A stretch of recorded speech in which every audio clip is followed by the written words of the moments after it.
Sveicināti, draugi, komandas biedri un Pure Leverage sistēmas lietotāji. Šodien sāksim apskatīt vienu no galvenajām lietām, uz kuras balstās panākumi interneta biznesā. Tas ir e-pasta mārketings. Pure Leverage piedāvā ļoti jaudīgu e-pasta mārketinga sistēmu, ar kuras palīdzību tu varēsi automatizēt savas darbības, izveidot sekojošās e-pasta vēstules un saglabāt līdz pat 10 000 kontaktu. Bet visu pēc kārtas.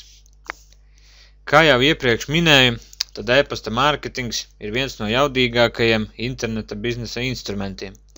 Tāpēc apmācību ciklu sāksim tieši ar to. E-pasts – tā ir tā lieta, ko cilvēks lieto gandrīz vai katru dienu. Salīdzinājumam pieminēšu Latvijas apmeklētāko un populārāko lapu Inbox.lv. Lūk, skatieties arī interneta statistikas mērījumu kompānijas Gemius.lv marta apkopotos datus, un ko mēs redzam pirmajā vietā ir Inbox.lv mājaslapa, kuras galvenā funkcija ir e-pasta uzturēšana. Tātad, ko mēs no šī varam secināt? Piekļūstot un savā kontaktu listē ievācot mērķauditorijas e-pastus, tā ir panākuma atslēga. E-pasta mārketings, e-pasta sūtīšana kontaktiem daudziem noteikti asociējas ar spam vēstulēm, taču tā nebūtu nav. E-pasta mārketings balstās uz atļaujas iegūšanu no interesanta klienta partnera puses, izsūtīt tieši viņam paredzētu e-pastu. Bet kā tad iegūt šo atļauju, sadabūt e-pastu un izsūtīt ziņu tieši viņam?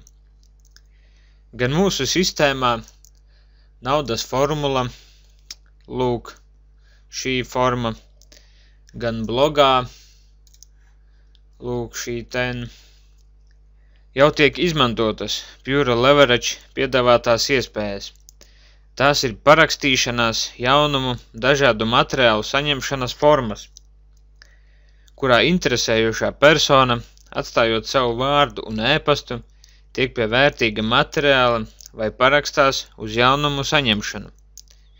Šī tad arī ir tā atļauja, un tu esi dabūjis savas mērķauditorijas e-pasta adresi. Tālāk parādīšu, kā soli pa solim izveidot šādu vai līdzīgu parakstīšanās anketu Pure Leverage sistēmā.